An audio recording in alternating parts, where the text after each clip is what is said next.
नमस्कार, आदाब, सत श्री अकाल and welcome back to another vlog of rider Sheri. ये व्लॉग का टाइटल देखते से आपको समझ में आ गया होगा कि ये व्लॉग राइडिंग कंटेंट या मेरी बाइकिंग हॉबीज से जुड़ा हुआ नहीं है, बल्कि ये व्लॉग है कोविड-19 बीमारी से रिलेटेड। और मैं चाहता हूं कि इस व्लॉग को आप बिल्कुल एंड तक देखिए, क्योंकि इसमें ये मैं जो भी एक्सपीरियंसेस बताऊंगा ये सारे मेरे खुद के होंगे एज अ फैमिली मेंबर, क्योंकि मेरे फैमिली मेंबर का एक मेंबर जो है कोविड से इन्फेक्टेड हो गया था। और उस दौरान हमने किन चीजों को एक्सपीरियंस किया, किन चीजों का नॉलेज हमें नहीं था, मैं चाहता हूं कि उन सारी चीजों का नॉलेज आप तक पहुंच जाए, ताकि कल जाकर हमारी फैमिली में कभी कुछ ऐसा होता है तो हमें जरूर नॉलेज होनी चाहिए। कई सारी ऐसी चीजें हैं जिनका हमें बिल्कुल नॉलेज ही नहीं था, और मैं चाहता हूं कि वो नॉलेज की कमी जो हमें थी वो आप लोगों तक ना रहे और मेरा एक्सपीरियंस मैं आप लोगों तक पहुंचा सकूं। प्लीज इस ब्लॉग को एंड तक देखना, ताकि आपको इस बीमारी से रिलेटेड छोटी छोटी चीजें पता लगे जो हमने पिछले 45 डेज एक्सपीरियंस की है। So guys, to start with let me tell you कि ये चीजें चालू कैसे हुई। ये चीजें चालू हुई 5 सितंबर से, जब चाचा जी को हल्का बुखार चढ़ना चालू हुआ। अब हल्का बुखार जो है ऐसा लगा, क्योंकि 2-3 दिन पहले ही हम नागपुर विजिट मार के आए थे, तो हमें लगा कि शायद चाचा जी को एक्सर्शनल फीवर होगा, इसलिए हमने इस चीज़ को लाइटली लिया। बाय 6 सितंबर चाचा जी का बुखार सुबह रहता था और शाम को उतर जाता था, फिर रात को फिर चढ़ता था। तो ये जो है बुखार उतरा चढ़ रहा था। अब चाचा जी को डाउट होने लगा कि ये कहीं कोविड का बुखार तो नहीं है। तो हमने क्या किया, कोविड का टेस्ट कराने की सोची। तो चाचा जी ने 7 सितंबर शाम को कोविड का टेस्ट करवाया और रात को 8 बजे के आसपास कोविड टेस्ट का रिजल्ट आया और वो था पॉजिटिव। जब कोविड पॉजिटिव का रिजल्ट आया शाम को, तो ऑब्वियसली हम लोग जो है काफ़ी टेंस्ड हो गए। और क्यों नहीं, क्योंकि बीमारी ऐसी है तो टेंशन तो आएगी। अब जब ये हमें पता लग गया कि कोविड हम पॉजिटिव हैं, मतलब चाचा जी पॉजिटिव हैं, तो हमने फैमिली डॉक्टर से कंसर्न किया। उन्होंने कहा कि सबसे पहले आप जाके सिटी स्कैन करवाइए। तो डॉक्टर मेहरा, चंद्रपुर डॉक्टर मेहरा की तरफ जाके हमने सिटी स्कैन करवाया, और वहाँ पे टेस्ट रिजल्ट में पता लगा अभी तक सिर्फ लंग्स में 3% इन्फेक्शन है। तो हमें भी इतना लगा कि चलो ये माइल्ड है, 3% बोले तो बहुत माइल्ड होता है। कई सारे लोग ऐसे ही करते हैं, क्योंकि जब वो टेस्ट रिजल्ट देख लेते हैं तो उनको लगता है कि ये 3% तो काफ़ी माइल्ड है, इसको हम सीरियसली कैसे ले सकते हैं, है ना। ये पहली गलती हम कर बैठते हैं, हमें क्योंकि नॉलेज होता नहीं है। एक चीज़ ये भी होती है कि जब जैसे कोरोना हो जाता है या पॉजिटिव रिजल्ट आ जाता है, तब हम एक चीज़ जो है हम नहीं करते। हम सीटी स्कैन तो कर लेते हैं, लेकिन हम ब्लड टेस्ट नहीं कराते। Blood test is very very important अगर हमें कोविड पॉजिटिव रिजल्ट आता है तो। ब्लड टेस्ट में हमें क्या क्या करवाना चाहिए, हमें CRP लेवल चेक कराना चाहिए हमारा, उसके बाद हमें ESR चेक कराना चाहिए, उसके बाद हमें डी डाइमर लेवल चेक कराना चाहिए और फेरेटिन लेवल चेक कराना चाहिए। 4 चीज़ें हमें ये इंडिकेट करती है कि पेशेंट की हालत आगे जाके सीरियस हो सकती है या नहीं। अगर CRP level, ESR level, D dimer level या फेरेटिन लेवल आपकी अबव मेंशन्ड रेंज से हायर है, तो आपके पेशेंट की कंडीशन जो है सीरियस हो सकती है। तो हमने जब भी हम पॉजिटिव रिजल्ट आए तो ये 4 चीज़ें ब्लड में जरूर चेक करवाएं। डी डाइमर हाई है, मतलब आपके क्लॉटिंग के चांसेस हाई है। अगर क्लॉट होगा तो वो आपके हार्ट को डैमेज कर सकता है, आपके ब्रेन को डैमेज कर सकता है, आपकी किडनी को डैमेज कर सकता है, आपके लीवर को डैमेज कर सकता है। इसलिए ये D dimer CRP is 2 most important factor जो आपको ध्यान में रखना है, ताकि ये एक रेंज के ऊपर बढ़े ना। खैर, ये बढ़ते ही हैं हमारे कोविड, जब हमें कोविड होता है ये एक रेंज के ऊपर चले जाते हैं, बट इस रेंज को अगर आप नॉर्मल रेंज से ऊपर पाओ तो आप अपने डॉक्टर को जरूर कंसल्ट कीजिए और उनके कंसल्टेशन पे ही दवाइयाँ लेना चालू कर दीजिए। 8 सितंबर को चाचा जी ने ये डिसाइड किया कि मुझे गवर्नमेंट हॉस्पिटल में एडमिट होना चाहिए। एग्जैक्टली एक दिन वहाँ हॉस्पिटल में बिताया, बिल्कुल जहाँ पे आइसोलेशन वार्ड है वहाँ पे बिताया, जहाँ पे मतलब बिल्कुल सीरियस पेशेंट नहीं होते, वहाँ पे उन्होंने बिताया एक दिन। उसके अगले दिन उनको अगली नेक्स्ट जगह पे शिफ्ट कर दिया, जो कि एक अच्छा आइसोलेशन वार्ड है, चंद्रपुर का बहुत बढ़िया आइसोलेशन वार्ड है, और वो है A1 अकेडमी, जो कि मूल रोड पे है। तो मूल रोड में शिफ्ट कर दिया उनको, क्योंकि कुछ ऐसे खास लग नहीं रहा था चाचा में कि ये सीरियस हो सकते हैं, तो इसलिए डॉक्टर्स ने A1 अकेडमी में शिफ्ट करा दिया। अब A1 अकेडमी में वो शिफ्ट हो गए। A1 academy is nothing but an isolation ward, बहुत ही बेहतरीन फैसिलिटी है आइसोलेशन वार्ड की, चंद्रपुर गवर्नमेंट हॉस्पिटल की तरफ से दी गई। A1 अकेडमी जो है बहुत ही बेहतरीन फैसिलिटी थी, वहाँ पे जाके एडमिट हो गए। A1 अकेडमी में एक दिन और बिताया, मतलब सेकंड डे था एडमिशन का, 2 दिन आराम से बीते चाचा के, ऐसा कुछ उनको लगा नहीं कि मुझे कोई तकलीफ हो रही है। लेकिन थर्ड डे में जाके उनकी ऑक्सीजन ड्रॉप हुई और वो थी 92-93%। अब हमें यूजुअली लगता है कि 90 अबाव तो नॉर्मल है, लेकिन हम ये गलती कर बैठते हैं कि हमारा जो SpO2 मीटर होता है, जो अपना पल्स ऑक्सीमीटर होता है, उसमें 2 चीज़ें होती है। एक तो होता है परसेंटेज ऑफ ऑक्सीजन और दूसरा होता है आपकी हार्ट बीट का रेट। हमें हार्ट बीट का रेट और ऑक्सीजन दोनों चेक करना चाहिए। अब चाचा का डॉक्टर ने जब चेक किया आइसोलेशन वार्ड में, तब हार्ट रेट था 120 और ऑक्सीजन परसेंटेज था 92-93, जो कि बहुत कम है। 92-93 ऑक्सीजन 120 हार्ट बीट पे कम होती है। इसलिए वहाँ के डॉक्टर ने प्रिकॉशनरी मेजर लेते हुए, बहुत सही कदम उठाते हुए, हम चाचा को दोबारा मेडिकल हॉस्पिटल में रेफर कर दिया। मतलब ऑक्सीजन वार्ड जो है मेडिकल हॉस्पिटल का, वहाँ पे रेफर कर दिया। अब प्रॉब्लम हमें उस दिन आई जब हमें पता लगा कि हमें रेफर तो कर दिया है ऑक्सीजन वार्ड में, लेकिन ऑक्सीजन वार्ड में ना जगह नहीं है। सबसे बड़ी दिक्कत, एक बेड पाना आपको हॉस्पिटल में सबसे बड़ी दिक्कत देगी।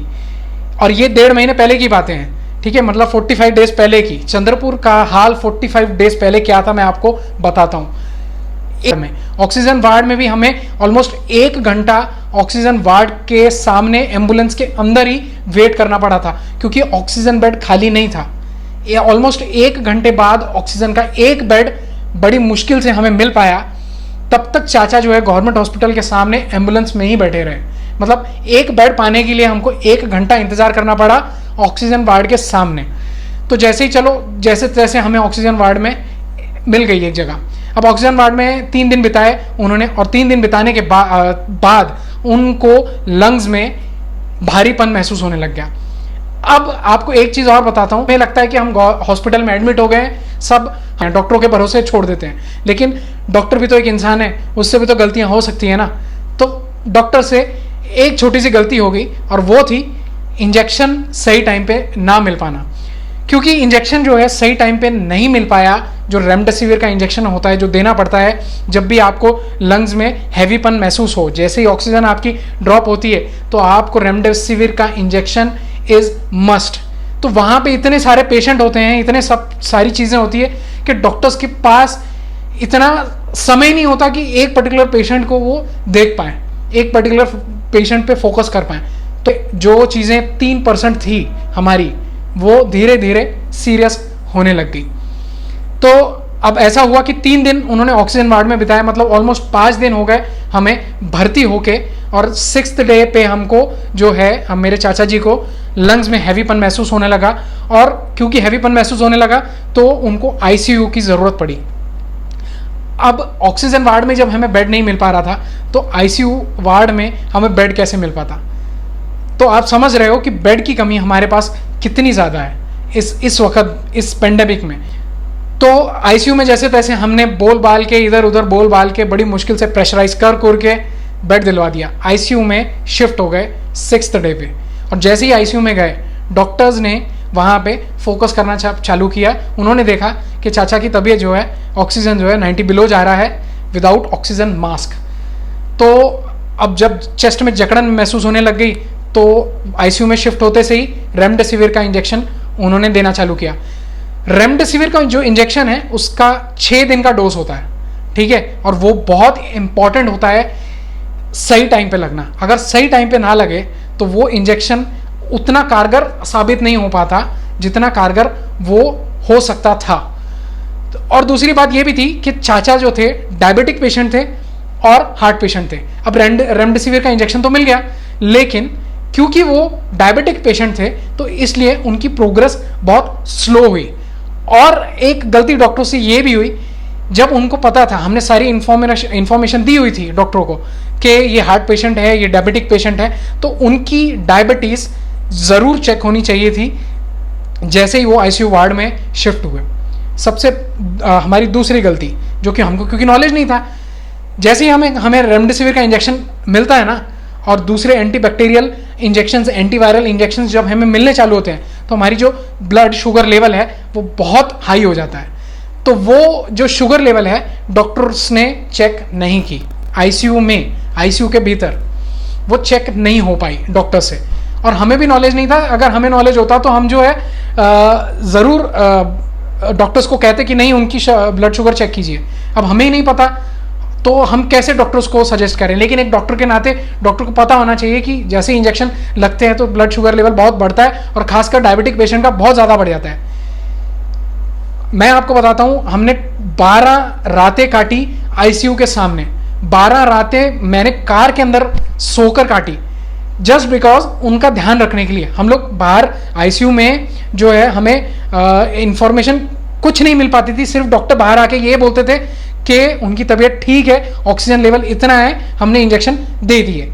इंजेक्शन कौन से दिए, कब दिए, क्या दिए, कुछ नहीं, बस आपको बताते थे ये आके कि हमने इंजेक्शन दे दिए, उनका ऑक्सीजन लेवल बस इतना है। मतलब आईसीयू में आपको कनेक्टिविटी इशू बहुत आएगा। मतलब आईसीयू में एडमिट होते से आपका फोन ले लेते हैं वो लोग, फोन स्नैच कर लिया था चाचा का।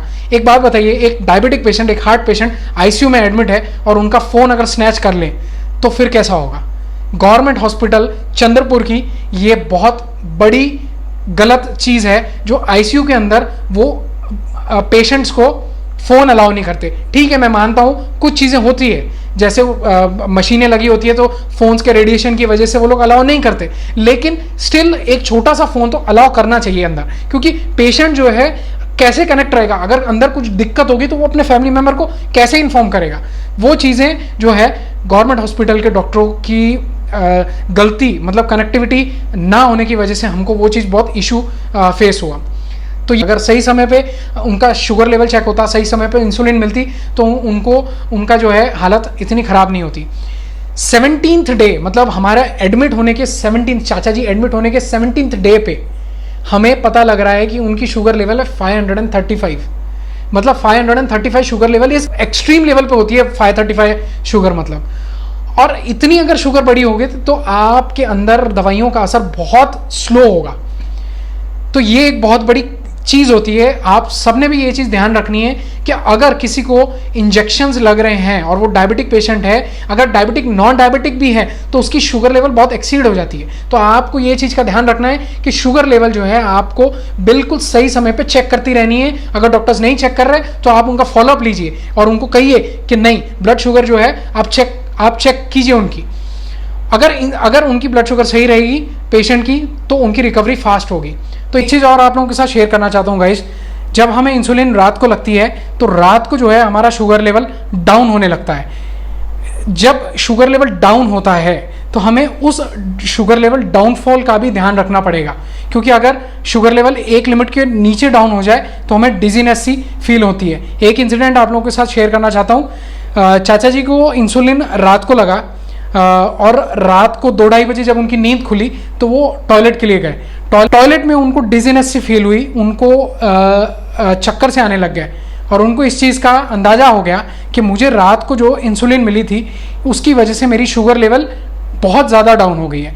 और जैसे ही उनको ये चीज़ का एहसास हुआ, उन्होंने उनके रूम में पड़ी हुई कफ सिरप जो थी वो आधी बोतल कफ सिरप उन्होंने पी ली, जस्ट बिकॉज उस शुगर लेवल को मेंटेन करने के लिए। हमें सिरप होता है, उसमें शुगर कंटेंट होता है, और वो शुगर कंटेंट की वजह से 5 मिनट के अंदर चाचा जी की शुगर लेवल मेंटेन हो गई और उन्हें वो जो डिजीनेस था, वो जो बेहोशीपन, वो गायब हो गया।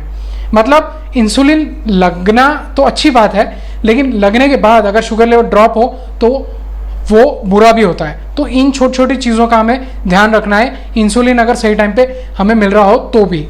17th डे पे जब हमको चाचा जी ने कह दिया कि आप प्राइवेट में जो है बेड ढूंढो, तो हम लोग अपना शुरू करने लगे खोज प्राइवेट बेड की, क्योंकि उनको शुगर लेवल एक्सीड होने की वजह से उनको साइड इफ़ेक्ट्स दिखने लग गए थे अपनी बॉडी में।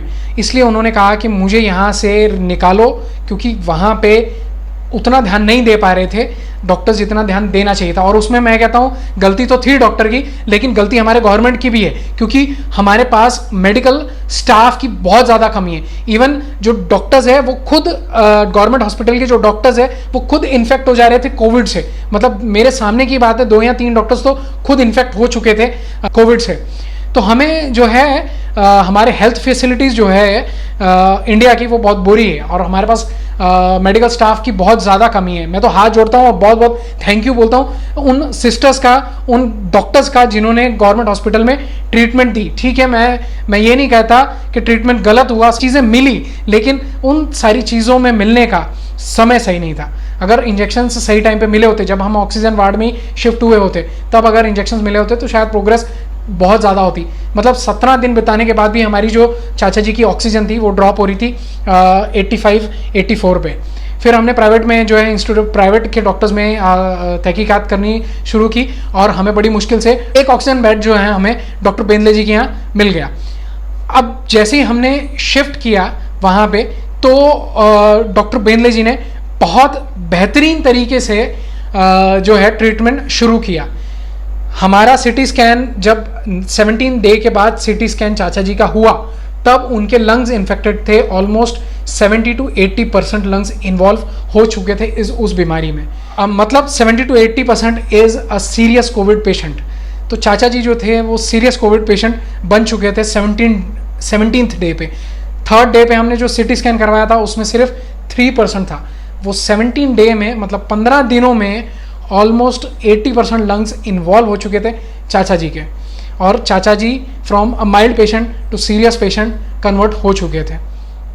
अब जब वो वहाँ पे पहुँचे प्राइवेट मेडिकल हॉस्पिटल में तो जो है ट्रीटमेंट अच्छी से शुरू हुआ, अच्छी से उन्होंने ध्यान दिया और उनकी धीरे धीरे प्रोग्रेस शुरू हुई। और ऑलमोस्ट 13 डेज प्राइवेट हॉस्पिटल में बिताने के बाद, मतलब चंद्रपुर के प्राइवेट हॉस्पिटल में बिताने के बाद उनका रिकवरी जो था वो 30% पे आया। जो कि 70-80% लंग्स इन्वॉल्व थे वो 30% पे आ गए। अब 13 डे बिताने के बाद जब डिस्चार्ज की बारी आई तो डिस्चार्ज के टाइम पे एक और दिक्कत होने लग गई और वो दिक्कत थी फीवर की।